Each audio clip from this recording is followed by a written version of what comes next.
Primero, buenas tardes. Agradecerles, por supuesto, la oportunidad de poder exponer acá en nombre de la Fundación Abogados por los Animales. Mi nombre es Francesca, yo soy abogada y directora de la Fundación.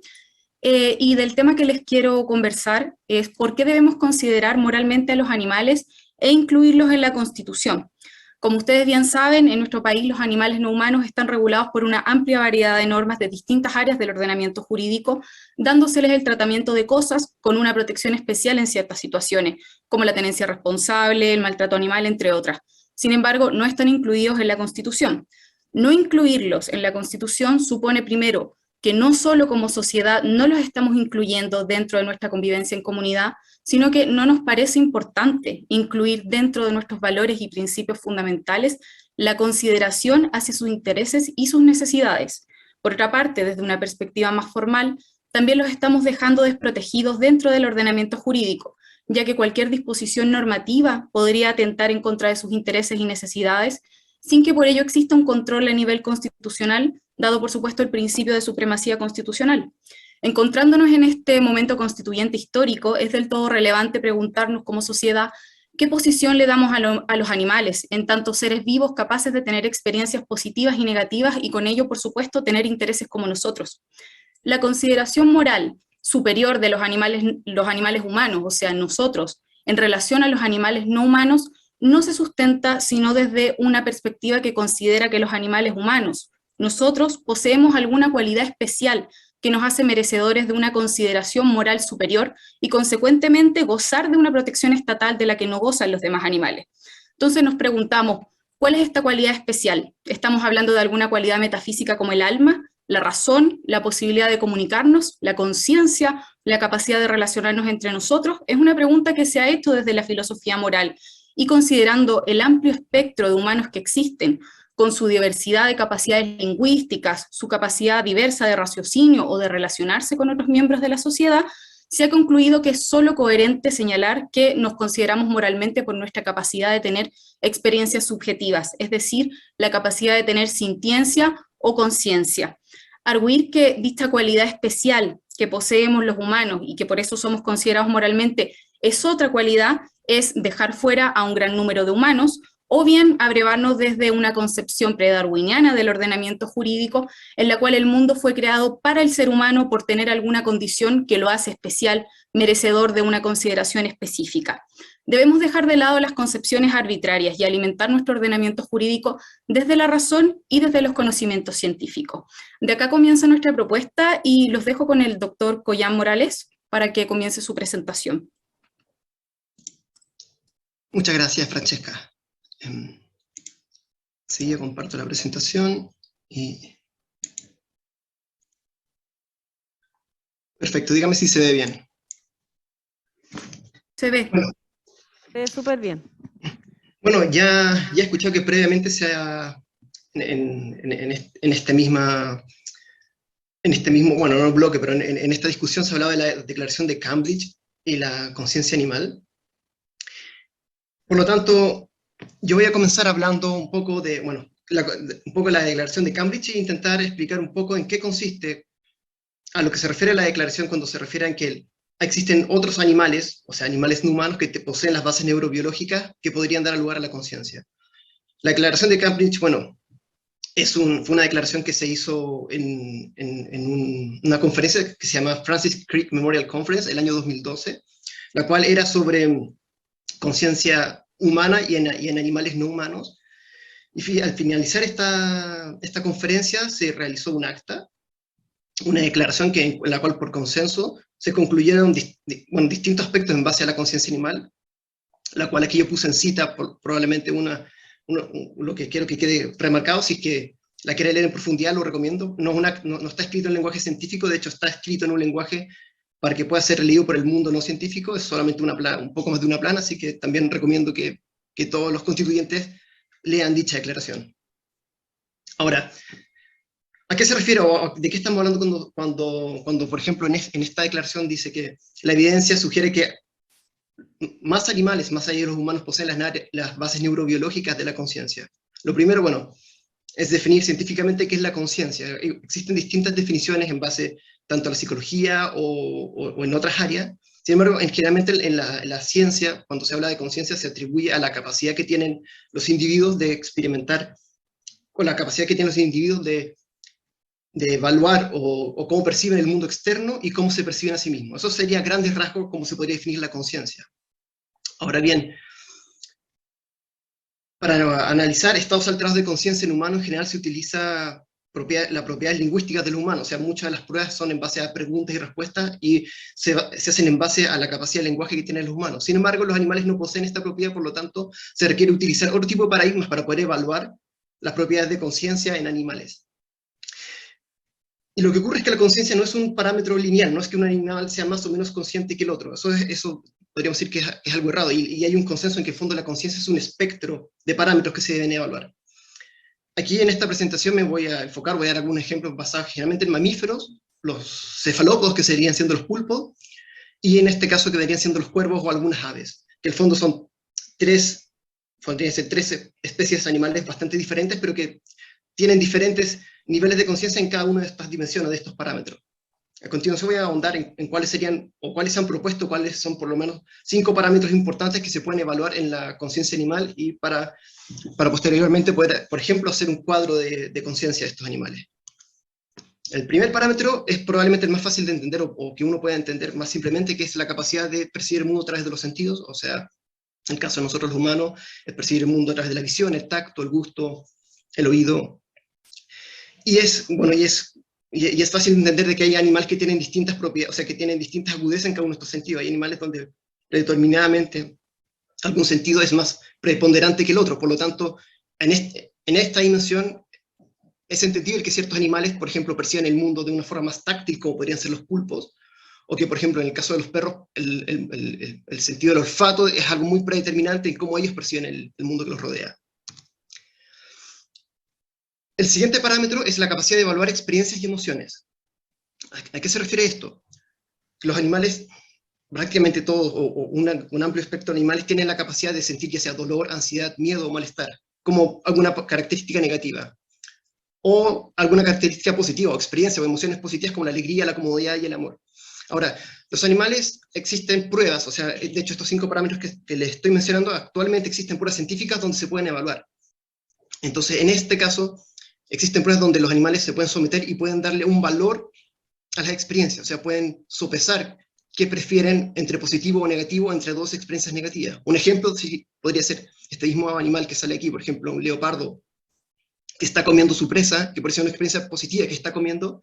Sin embargo, si llega otro leopardo, una experiencia negativa, tiene que tomar una evaluación, o sea, tiene que evaluar si el leopardo es más grande, más fuerte, probablemente deje de comer, aunque eso le implique dejar de tener esta experiencia positiva. Eso debería siendo el ejemplo de que los animales tienen también, o cómo poseen la experiencia de evaluar emociones y experiencias. Este concepto es un poco más complejo, que se podría siendo la integración en tiempo real, o las unidades de conciencia que tienen los animales. En general, para los humanos sanos, uno no tiende a cuestionarse cuántos individuos viven dentro de nuestro cerebro. O sea, uno se tiende a entender de que existe un solo individuo dentro de nuestro cráneo. Sin embargo, eso se da principalmente por una estructura que tenemos, que se llama el cuerpo calloso, que conecta los 2 hemisferios de nuestro cerebro, lo cual permite que ambos hemisferios se comuniquen en tiempo real de forma consciente. Ahora, este cuerpo calloso emerge en los mamíferos, y existen otros animales que no poseen esta estructura, y que aún así tienen 2 hemisferios, como por ejemplo las aves, que tienen 2 hemisferios, pero no poseen cuerpo calloso. Entonces, una pregunta que es válida y que el mundo científico se hace es, bueno, ¿tienen las aves a lo mejor 2 conciencias, una conciencia en cada hemisferio?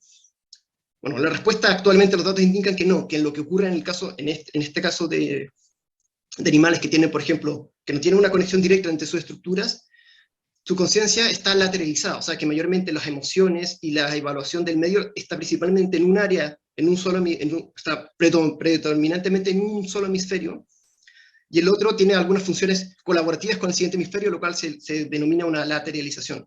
Algo similar podríamos dar ejemplo de los pulpos, que tienen un cerebro, digamos, en la altura de su cabeza del pulpo. Sin embargo, cada tentáculo también tiene unos microcerebros y tiene cierta independencia del otro.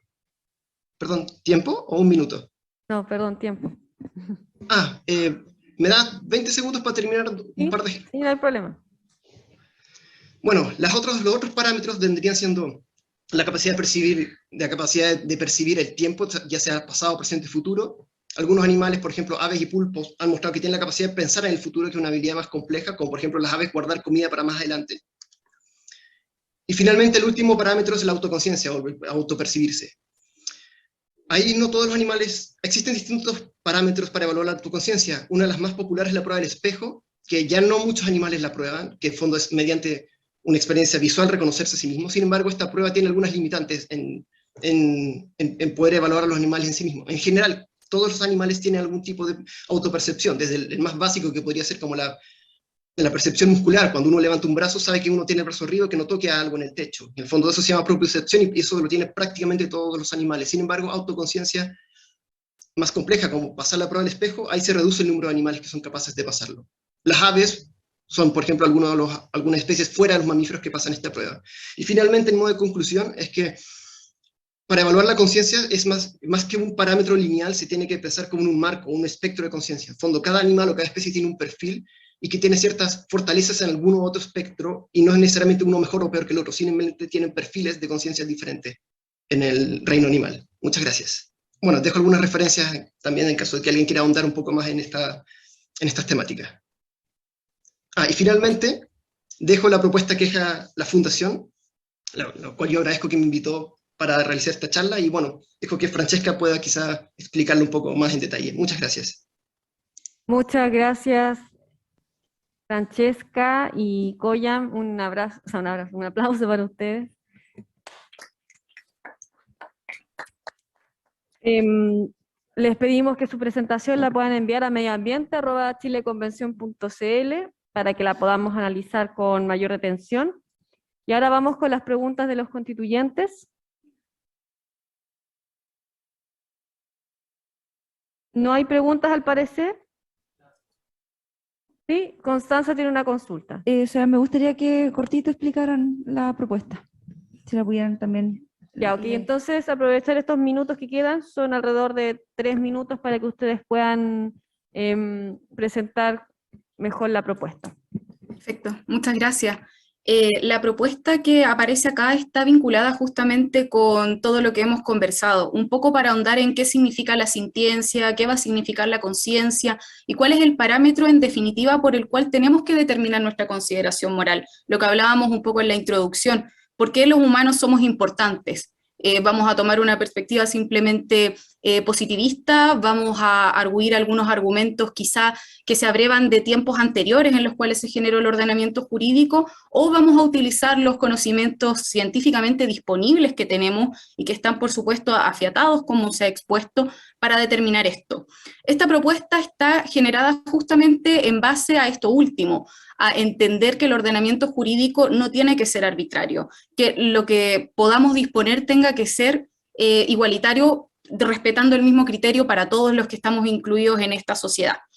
Entonces, la propuesta señala que el Estado garantizará la protección y mayor respeto de todos los animales, de acuerdo a su especie y en su calidad de individuos dotados de sensibilidad. Por supuesto, esta es la parte en la cual hicimos referencia mayormente en esta presentación. Posteriormente va a señalar que la ley establece las normas de protección y resguardo de los animales y se determina un organismo que nos parece relevante, que sea autónomo, con patrimonio propio, de carácter técnico, que fomente justamente este resguardo, protección y promoción del bienestar de todos los animales, y que por supuesto ya los detalles como su composición, organización, funciones y atribuciones sean determinadas por ley. Nos parece relevante justamente la existencia de este organismo para que esto no sea, como se ha señalado en otras presentaciones, una letra muerta y una bonita declaración que podamos tener, pero que no genere mayores efectos. En relación al primer punto y la exposición de Koyam, ahí me gustaría si él puede ahondar un poco a qué nos estamos refiriendo acá, que los vamos a proteger de acuerdo a su especie y en su calidad de individuos dotados de sensibilidad.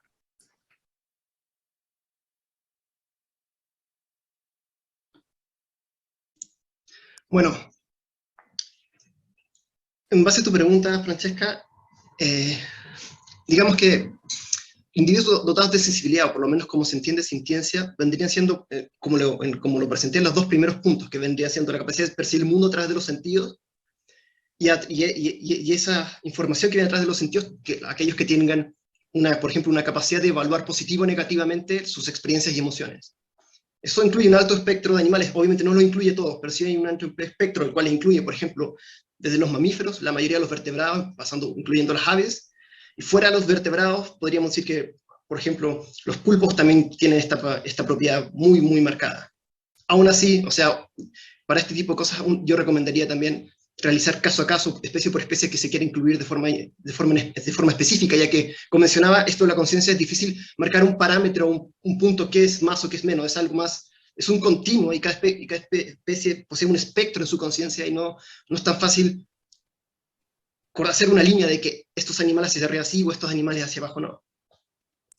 Justamente ese es el motivo por el cual nuestra propuesta, que fue elaborada en conjunto con la organización Vegetarianos Hoy, y que ha sido firmada por muchos de los constituyentes electos, afortunadamente, señala que tenemos que hacer no una distinción, pero que este respeto y esta protección tiene que ser de acuerdo a su especie, pero siempre respetando su calidad de individuos dotados de sensibilidad. Nos parece sumamente relevante considerar a los individuos, no como a los individuos animales no humanos, no como un gran grupo de la especie perteneciente a tal especie con fines, por ejemplo, conservacionistas, que por supuesto me parece también que tenemos que apuntar hacia una protección de nuestro medio y de las especies, pero recordar que ellos son individuos en sí mismos, como vimos, con distintos grados de conciencia, pero la gran mayoría de ellos con una conciencia que es relevante, que es importante y que nos hace, si no similares, bastante idénticos a cómo nosotros somos, cómo percibimos el mundo y por qué tenemos bases que nos protegen a nosotros como humanos.